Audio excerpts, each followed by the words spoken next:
喺今日嚟參與現代人的苦路嘅人群中，有大部分都係呢個活動嘅長期支持者，亦都有今年第一次嚟參與嘅朋友。無論你係以乜嘢嘅心態嚟參與呢一個活動，我哋今日所行嘅並唔單止係一條苦路，亦都係一條朝聖之路。我哋已經開始咗禧年，而教宗方濟各頒布咗一道詔書，主題係取自羅馬人書嘅望德不叫人蒙羞。而今年禧年嘅座右銘就係希望的朝聖者。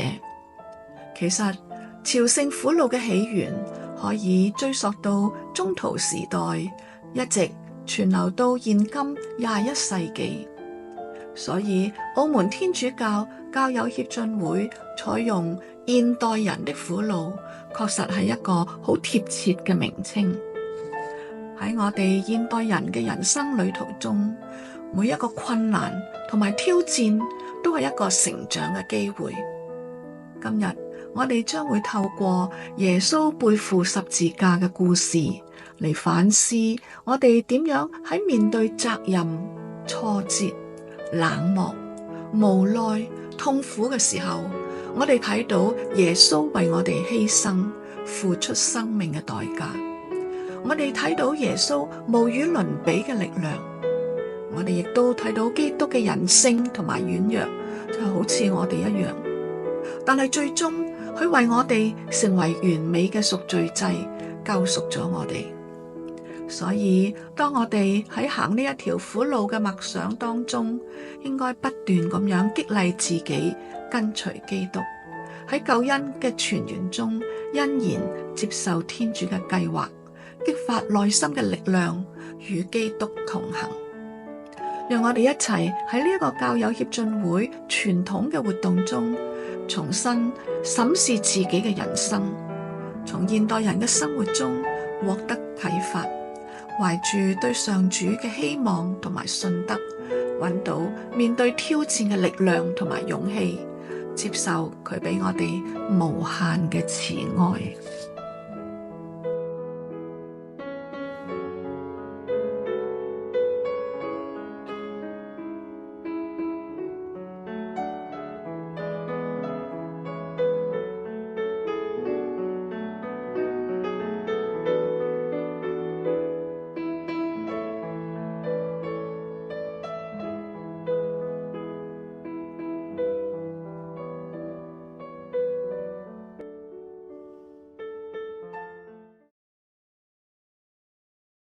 第一處，耶穌背負十字架。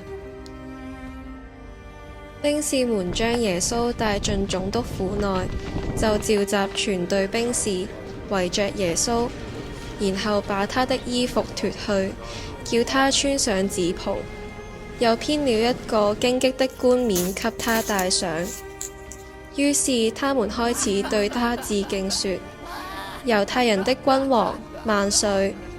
然後用一根蘆葦打他的頭，唾他的面，又跪着向他行禮。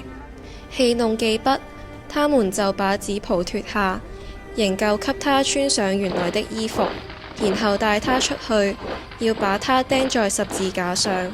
耶穌自己背着十字架走出城外。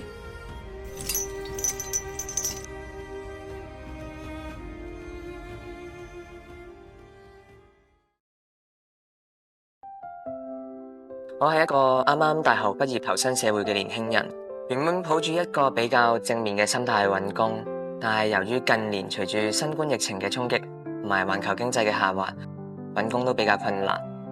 而我終於喺上年成功受聘於一間博企嘅人力資源部門，負責文職嘅工作。雖然人工唔高，但都可以嘅。抱住學習嘅心態就去咗接受呢份工作。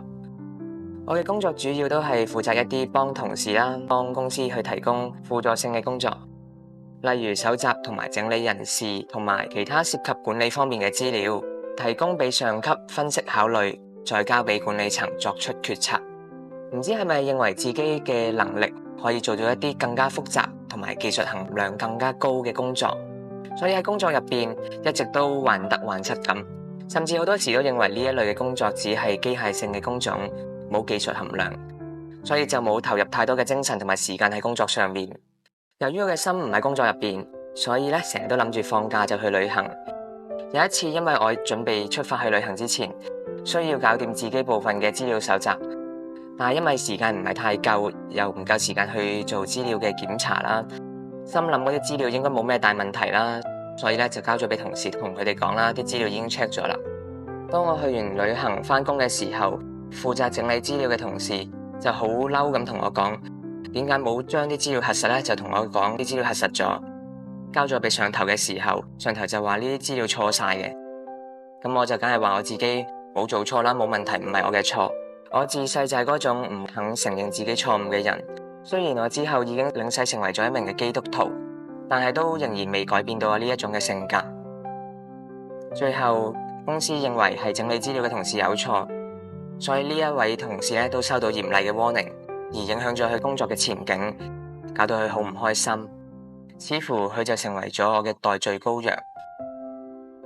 之後我返到屋企，忽然聽到有一把聲音同我講：呢個係你嘅錯，呢個係你嘅責任，你陷害咗一個無辜嘅人。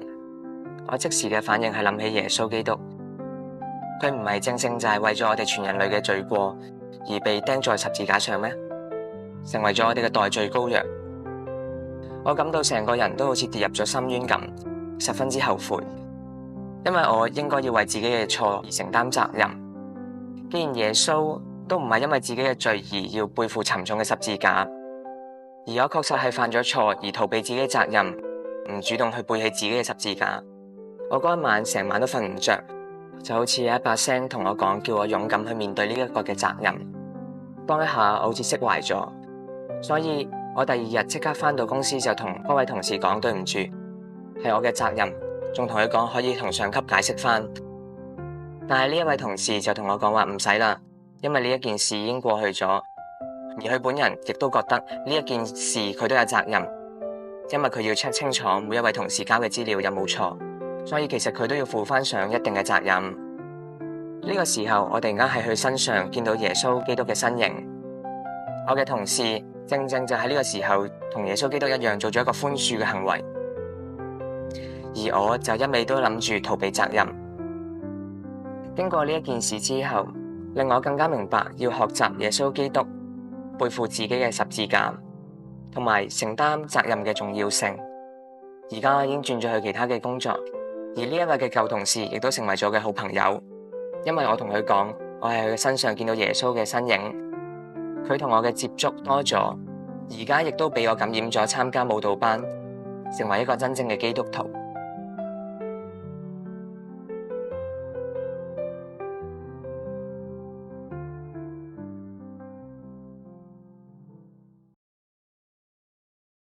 主耶穌基督喺啱啱嘅福音中，我哋睇到你受鞭打、被吐口水、受好大嘅屈辱。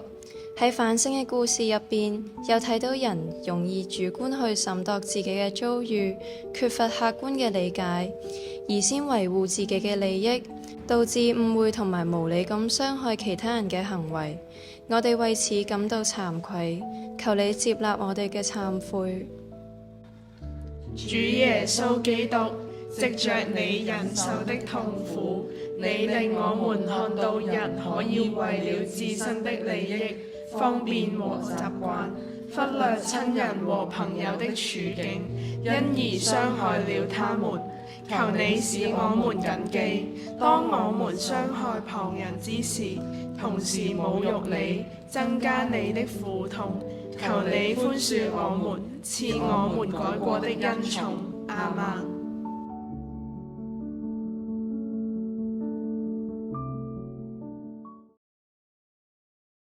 耶穌基督在我生命照耀，不要再讓黑暗對我說話。耶穌基督在我生命照耀，打開心門，迎迎接你的愛，耶穌基督在我生命照耀，不要再讓黑暗對我說話，耶穌基督在我生命照耀，打開心門，迎接你的愛，耶穌基督在我生命照耀，不要再讓黑暗對我說話，耶穌基督在我生命照耀，打開心門，迎接你的愛。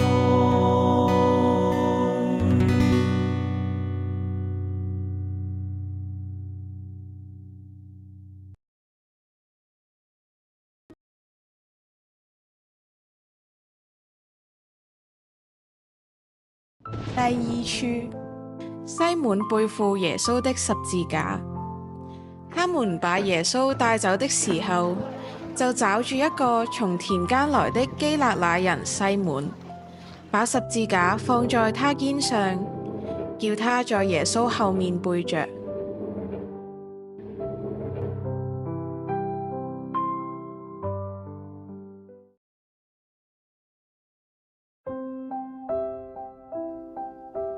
我有一個朋友，我哋兩個早喺大學時期認識，並先後喺唔同嘅社團中遇到。喺佢嘅邀請之下，我哋一齊參加咗一個幾有意思嘅非牟利組織。半年前，我呢位朋友因為正職工作壓力太大而患上咗情緒病，每晚都酗酒度過。按照組織嘅原定計劃，佢喺呢段期間係要負責統籌一個對組織非常重要嘅活動。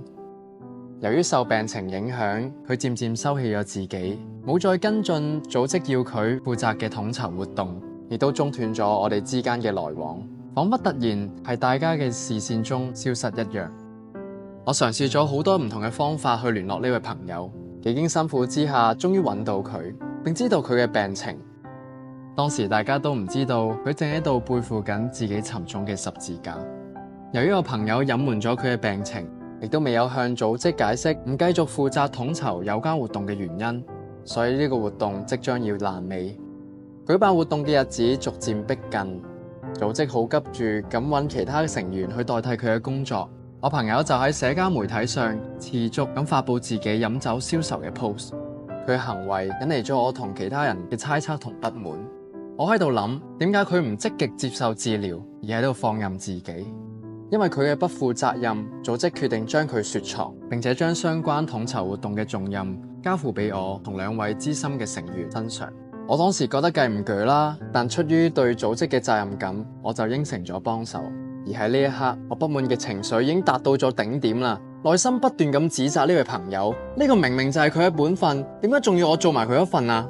我呢2個月都係啱啱先轉咗新工，正喺度摸索緊新工作嘅要求。同時晚間亦都要兼顧學業，依家連我自己少少嘅私人時間都要攞嚟協助組織活動，點解原本應該由佢負責嘅責任會變成咗我嘅責任？咁公平咩？呢個諗法不斷喺我嘅腦海中出現，於是我對朋友產生咗厭惡嘅感覺。喺準備活動期間，我不斷咁樣指責呢個朋友自私嘅行為，令到同我一齊籌辦活動嘅資深成員都覺得好疑惑。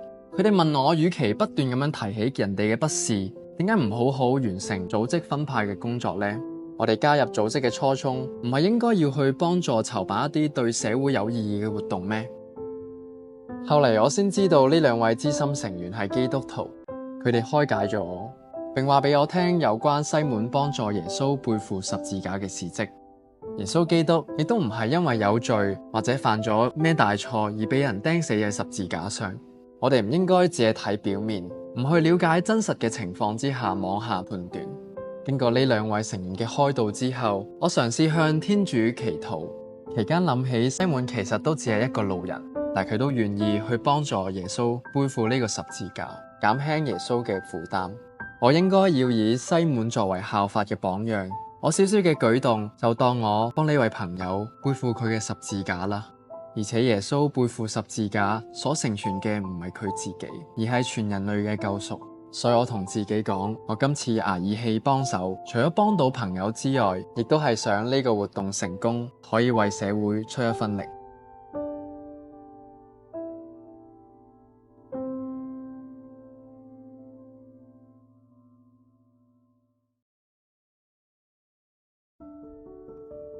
主耶穌，由福音嘅記述，我哋見到路過嘅西滿被羅馬兵強迫去幫你背起刑具。喺反省嘅故事入面，我哋見到幫助他人渡過困境係普遍認同嘅價值，但係真實地去幫助有需要嘅人嗰陣，其實都唔好受。喺遇到要犧牲我哋自己嘅利益時，我哋會多多計算，甚至想半途抽身離去或口出怨言。求你寬恕我哋喺愛德上欠缺嘅真誠。主耶穌基督，在苦路上你接受了西滿的幫助，你告訴我們，你希望我們加入你的救世和寬恕人的罪惡的工程。求你賜給我們慷慨的心，真誠地以你的心去分擔和減輕親人朋友的生活重擔。阿們。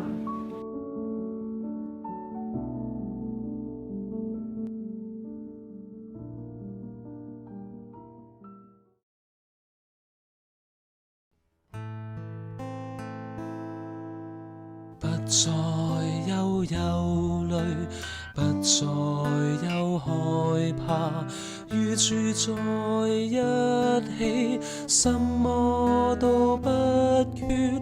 不再有憂慮，不再有害怕，有主就滿足。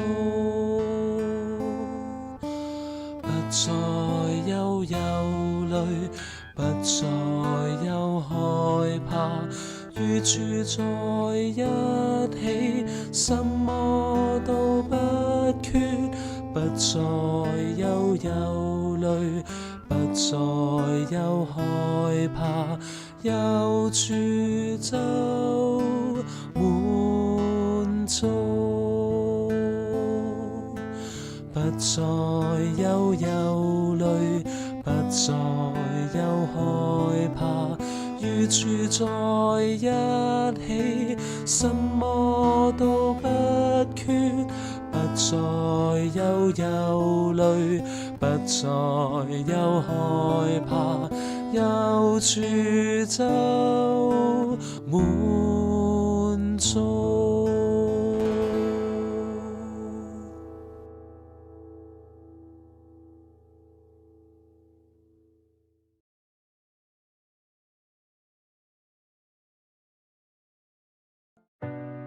第三處，韋羅尼加給耶穌抹面。侮辱破碎了我心，使我憂傷難過。我期望有人同情，卻未尋到一個。我渴盼有人安慰，也未找到一個。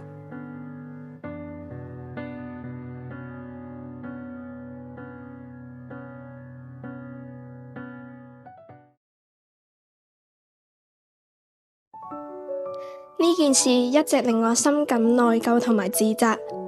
嗰件事係發生喺升中4嘅嗰一年，班上面嚟咗一個活潑好動嘅新同學，佢叫美儀。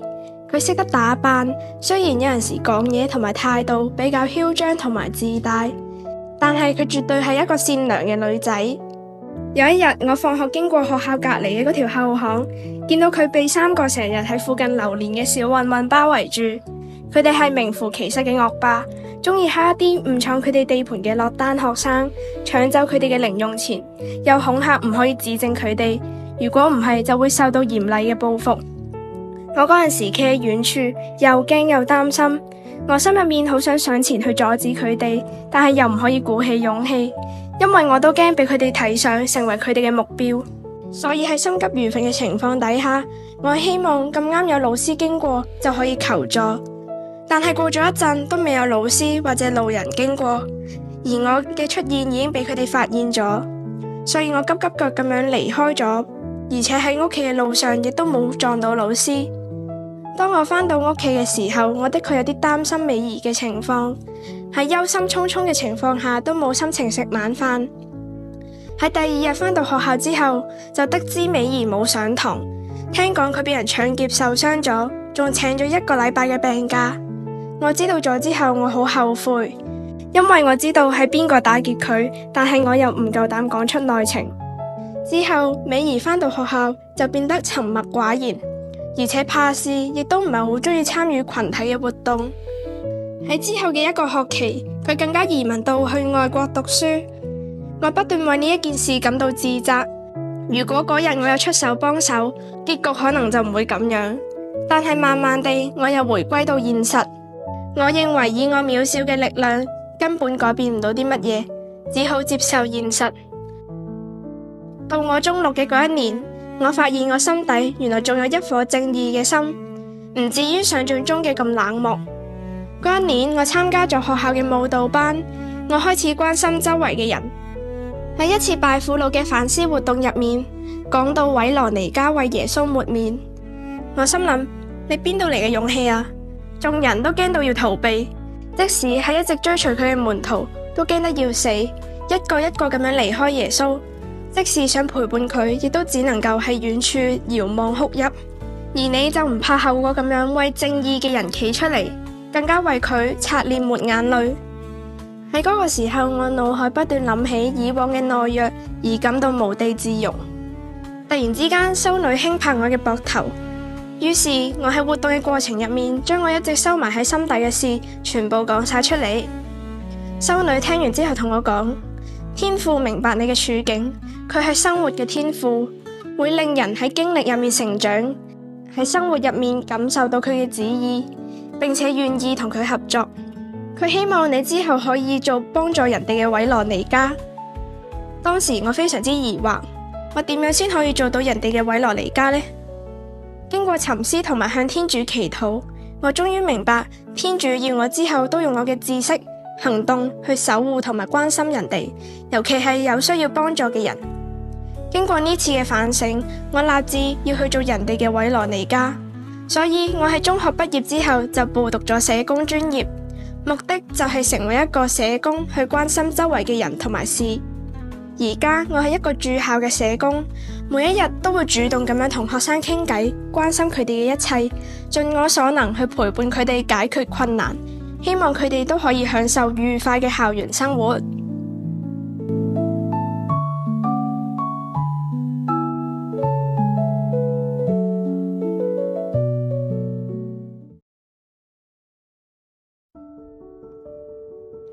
主耶穌基督，頭先聽到聖詠話俾我哋知，你孤獨沉長咁樣走向加爾瓦略山嘅路上嘅時候，你感受到冷漠同埋無援嘅失落。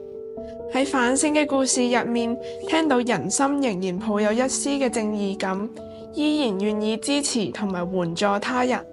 求你寬恕我哋忽略對近人喺苦痛中嘅需要。主耶穌基督，你一生的行動和教誨都啟發我們跟隨你的信心和決心，不要將正義的愛心熄滅。感謝你賜我們有正義的心，求你激發我們培養對近人及時的安慰和支持，不要再令你感到冷漠和忽視。阿們。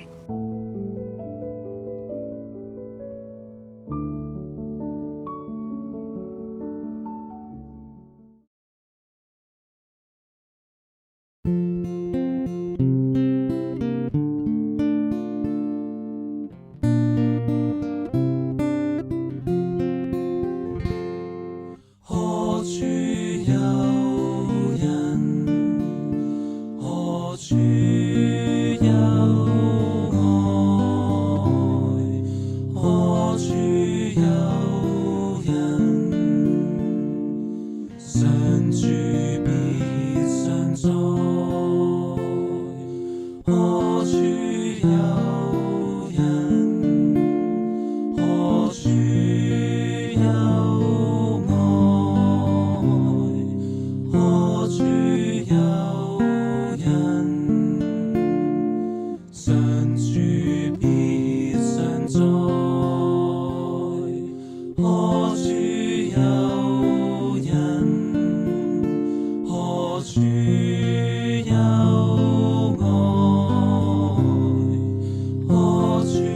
有人，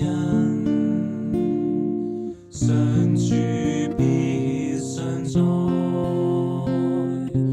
何處有人，何處有愛，何處有人，常住必常在，何處有人，何處有愛，何處有人，常住必常在。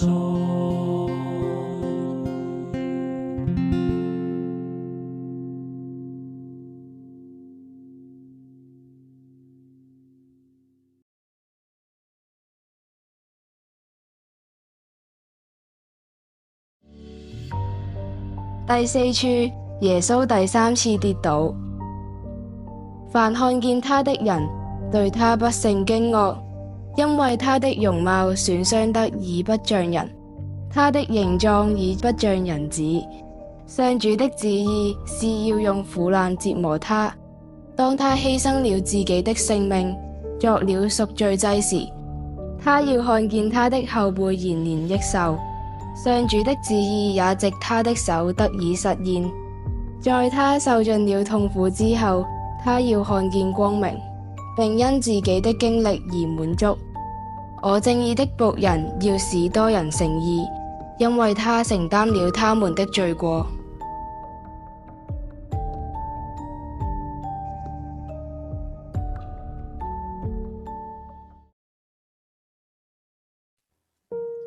我細個就領咗洗，又係喺一間天主教學校嗰度讀書。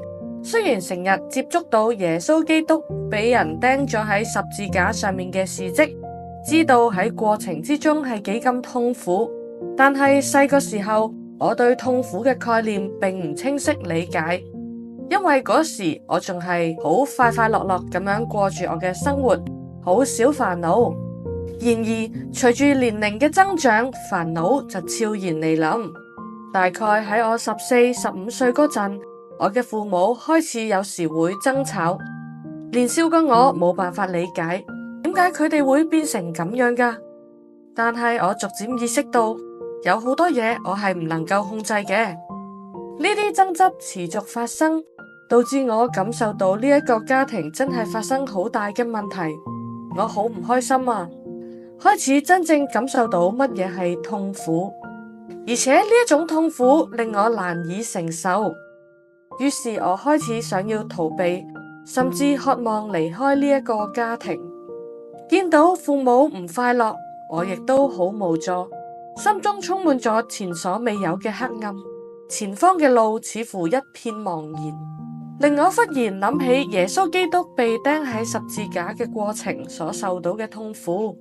佢不斷俾人虐打，而且好多次體力不支跌倒。我覺得同自己嘅情況好相似啊，就好似我不斷俾呢一啲痛苦所纏繞，唔能夠走出黑暗嘅深淵。就喺我最無助，甚至想放棄自己嘅時候，天主似乎聽到我求助，可能佢睇到我嘅痛苦同埋無助，所以派嚟一位好似天使咁樣嘅老師嚟幫助我。一開始我都唔明白，點解有一位同我都唔熟嘅老師會主動嚟關心我、問候我。可能係我成日都唔返學，所以呢位老師好想了解我嘅情況，佢主動關心我，咁我亦都將我屋企嘅事情話俾佢聽。喺佢陪伴我嘅呢一段時間裏面，對我嚟講係如此珍貴，讓我畢生難忘，亦都係我人生之中一段最快樂嘅時間。呢位老師嘅關懷讓我感受到一絲嘅曙光，佢嘅鼓勵同埋支持令到我重新揾返自我。呢一段經歷唔單止讓我明白，人生中總有不同嘅痛苦需要我哋面對，所以我哋需要學習耶穌基督。即使佢喺受難嘅路上3次跌倒，盡管佢嘅身體疲憊不堪，但係佢仍然喺痛苦中堅持背負自己嘅十字架。耶穌嘅跌倒同埋再起翻身，提醒咗我哋，無論遇到幾多挑戰，都要勇敢面對，繼續前行，因為我哋相信喺黑暗中必定可以找到光明，喺困難過後總會雨過天晴。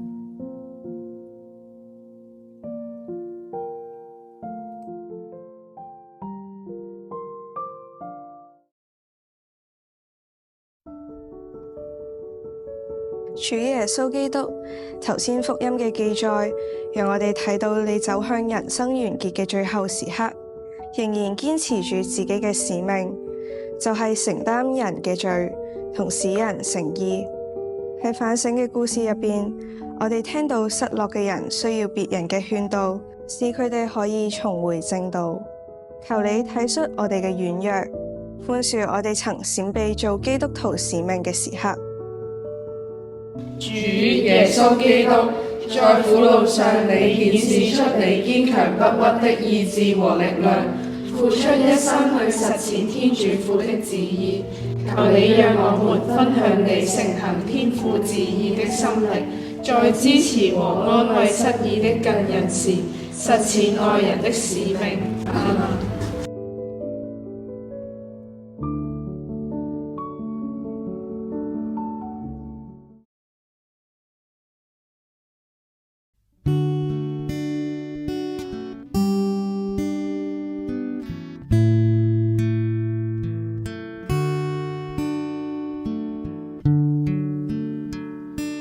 耶穌，請紀念我，當你得國降臨的時候。耶穌，請紀念我，當你得國降臨的時候。耶穌，請紀念我，當你得國降臨的時候。耶穌，請紀念我，當你得國降臨的時候。耶穌，請紀念我，當你得國降臨的時候。耶穌，請紀念我，當你得國降臨的時候。耶穌，請紀念我，當你得國降臨的時候。耶穌，請紀念我，當你得國降臨的時候。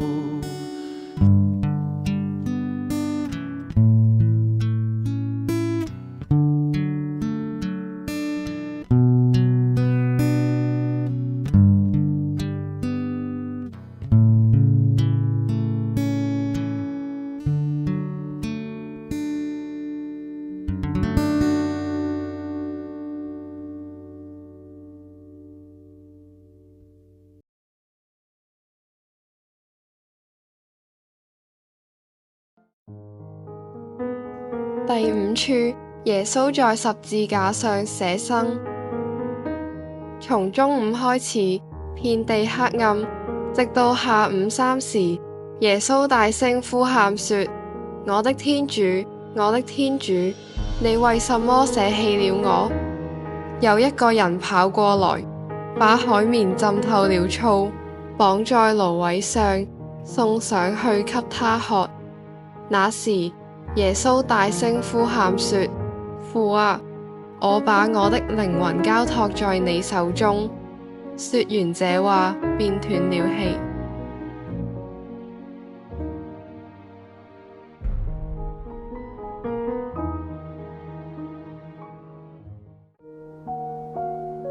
我自小響天主教家庭長大，但我細個嘅時候學業成績唔係好理想，而且性格比較內向，所以其他人都唔太認同同埋接納我，使到我變得非常之懦弱同埋自卑。由於學校生活過得唔理想，我好希望可以喺屋企得到爸爸媽媽嘅愛護同埋支持，但係我升讀中學嘅時候，爸爸媽媽就離咗婚。當時我感到好似俾天父離棄，我成個人好似跌入咗黑暗嘅深淵，經常怨天尤人，信仰亦變得非常之薄弱，開始懷疑天主對世人嘅愛係咪真係存在。好彩呢一段最黑暗嘅時候，我仲有朋友同埋老師嘅支持同埋關懷。慢慢我重拾信仰同埋自信，學業成績亦都逐步有進步。我唔再自怨自艾，響畢業後更加揾到一份幾好嘅工作，而且仲揾到我另一半，步入教堂，展開咗我一生嘅新一頁。就響我人生中最美好嘅時候，天主又好似再要考驗我咁。我結婚之後就患上咗一種長期病症，需要其他人嘅照顧。但係喺我最需要人照顧嘅時候，我竟然發覺我嘅丈夫出軌。喺呢個雙重打擊之下，我嘅人生跌入咗谷底。就喺呢個時候，我想起耶穌基督喺十字架上捨生嘅一幕。佢去天父咁樣呼求：我嘅天主，我嘅天主，你為什麼捨棄了我？嗰時嘅我同樣向天父呼求：我嘅天主，我嘅天主，你點解捨棄咗我？我不斷質疑天父，點解俾我咁多嘅試煉同埋不幸？我實在冇辦法接受，令到我嘅信仰再次受到動搖。既然天父離棄我，我亦都唔再相信上主。從此我就築起一層厚厚嘅圍牆去保護自己。喺我過咗一段唔太如意嘅人生經歷之後，我再次遇上人生中最大嘅試煉，就係我嘅丈夫正式同我離婚，而且因為病情嘅加重，我嘅生活變得非常之不便。我好似失去晒一切，嗰個時候嘅我只係會每一日咁怨天尤人。我心中嘅痛楚非常之大，我滿載住仇恨，失去咗人生嘅希望。我唔想再面對任何人，所以我變得更加孤獨無助。就喺呢個時候，我唔知點解將我所有嘅怨恨同埋痛苦向上主表達，與其話係表達，其實係一種質疑。隨即向我腦袋中忽然聽到一把聲音同我講：痛苦既係人生最大嘅悲傷，亦都係最珍貴嘅禮物。此刻嘅我認定呢一把係天主所發出嘅聲音。原來佢一直喺我身邊，冇離棄過我。之後我每日祈禱讀經，慢慢開始明白天父係唔會離棄世人。耶穌捨身被釘十字架，係因為對世人嘅愛同埋救贖。而我亦都慢慢開始接受，痛苦係人生嘅一部分，係可以使我哋成長。相信天父對任何一個人都有自己唔同嘅安排同埋計劃。我哋需要嘅係信賴天主，並且將生命交託俾天父，接受生命中嘅痛苦，同埋寬恕自己，寬恕曾經傷害過我嘅人。咁樣做，我哋先至可以讓自己釋懷，而且再次睇見人生嘅希望。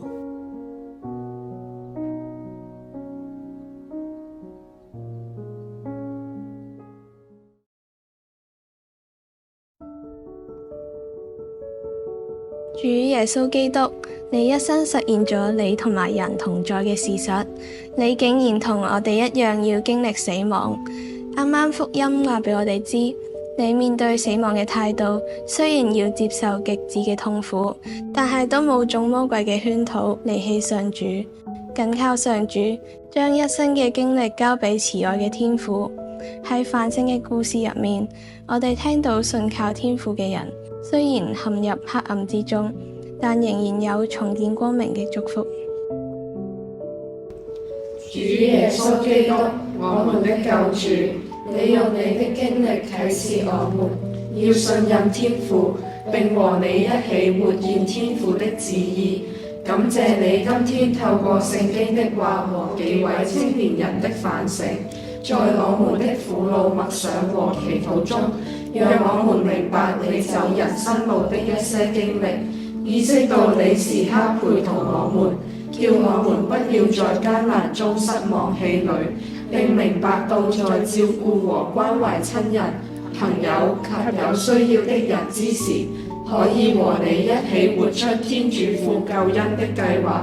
我們衷心感謝你，讚美你，你和聖父及聖神永生永王。阿們。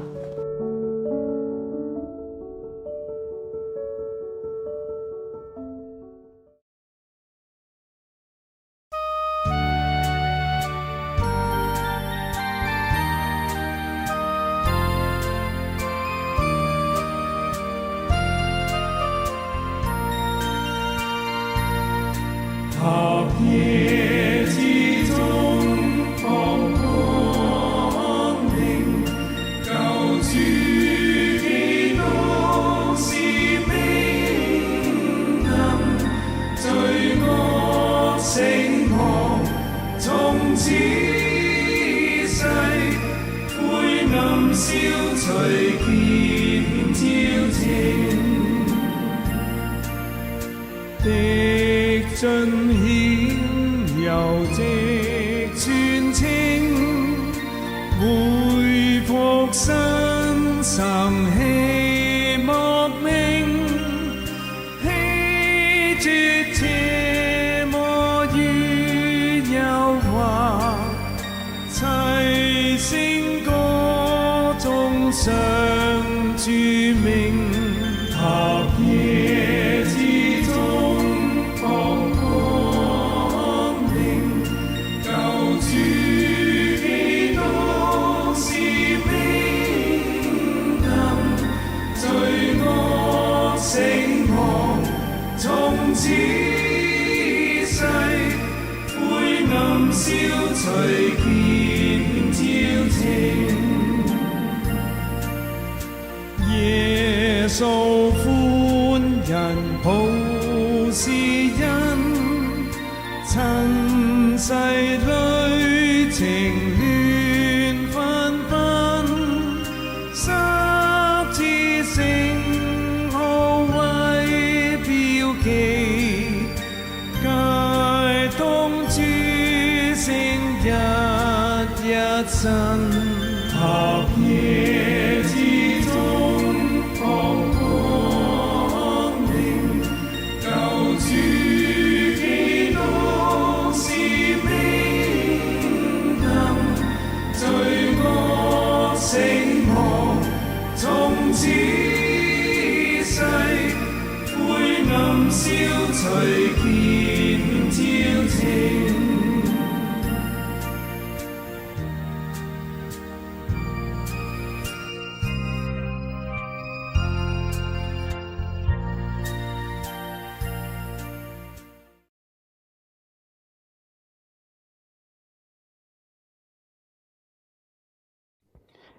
各位兄弟姊妹，2025年係教會嘅禧年，我哋嘅教宗方濟各佢寫咗一封禧年嘅詔書，個主題就係望德不叫人蒙羞。或者大家都記得禧年嘅標誌呢，就係眾人同坐一條船，係迎向以錨嘅形狀嘅十字架嘅。個標語呢，就係希望的朝聖者。由教宗嘅詔書同埋禧年嘅標誌，我哋得到一個好清楚嘅信息，就係喺今日全世界嘅信徒都需要把持住希望，好似朝聖者咁樣望住我哋嘅目標，走好呢個在世嘅旅程。教宗喺詔書裏邊提醒我哋，喺跟隨耶穌嘅人生路上，我哋需要清晰我哋嘅人生目標，呢個目標就係禧年標誌上面嘅十字架。呢個十字架佢係永生嘅同埋救恩嘅希望。懷住呢一種咁樣嘅希望，我哋喺海浪中不懼前行。另外一方面，我哋睇下呢個標誌，佢暗示住教會走嘅路，同埋每一個信友走嘅人生路。呢條路好似喺海內中嘅船，日夜不缺水流同埋風浪嘅衝擊嘅。唯有喺船上面嘅人，佢哋喺信德同埋互愛之中，把持共同嘅希望，先至可以將天主父嘅旨意實現。今日我哋齊集喺呢個公園裏邊，就好似一齊上咗同一條船。我哋懷住同一嘅信德，跟隨十字架嘅帶領。我哋聽到主耶穌基督佢受侮辱、被遺棄、孤獨咁樣走喺苦路上，以及殘酷咁樣被釘死喺極卑微嘅刑具上面嘅記述。今日我哋呢個聚會係表示我哋決意跟隨受苦嘅默西亞，並學習佢喺人生極大嘅風浪之中不失希望，同埋堅持信念、持守使命嘅一個共同行動。我哋亦都聽到幾位青年人佢哋經歷同埋信仰嘅反省，分享上主對佢哋不離不棄嘅一種體會。佢哋嘅反省加深咗我哋喺人生風浪之中對上主仁愛嘅許諾嘅信心同埋希望。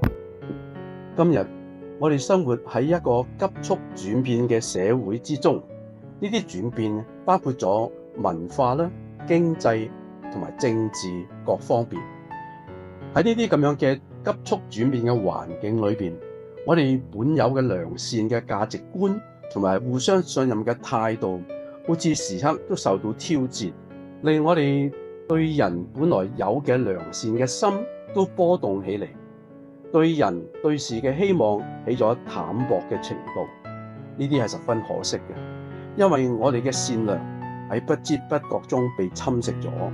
但係喺今日我哋走呢個苦路當中，喺跟隨耶穌基督嘅時候，我哋要記得上主嘅恩慈許諾，唔好失去對自己同對別人嘅良善同埋希望。教宗喺佢嘅禧年詔書裏邊勸勉我哋喺呢啲急速轉變嘅環境裏邊，唔好埋怨，唔好孤單咁樣自我批判。佢指引我哋向外看，叫我哋留心現今社會嘅8個實情，時時做一啲工作去豐富有需要嘅人，使佢哋重燃希望。而我哋呢種希望嘅特性繼續喺呢個急速轉變嘅環境裏邊燃燒起嚟。教宗所提嘅8個領域包括咗戰爭、人口同埋生育、釋囚，帶俾喺家中同埋醫院嘅病者希望，青年人、移民、孤獨同埋被遺棄嘅長者，以及窮人。喺今日嘅苦路當中，我哋睇到耶穌基督佢喺痛苦艱難裏邊總唔會失望。我哋都聽過教宗嘅一個啟發，就係叫我哋關心社會上面嘅需要，唔好放棄希望，而陪同有需要嘅人嚟到去走人生嘅路。如果我哋能夠喺我哋嘅團體當中，同一啲朋友或者家人去為一啲有需要嘅人做一啲事嘅時候，我哋呢一種咁樣嘅希望就會仍然會繼續喺度。盼望我哋能夠喺禧年裏邊繼續走耶穌基督嘅苦路，帶嚟希望。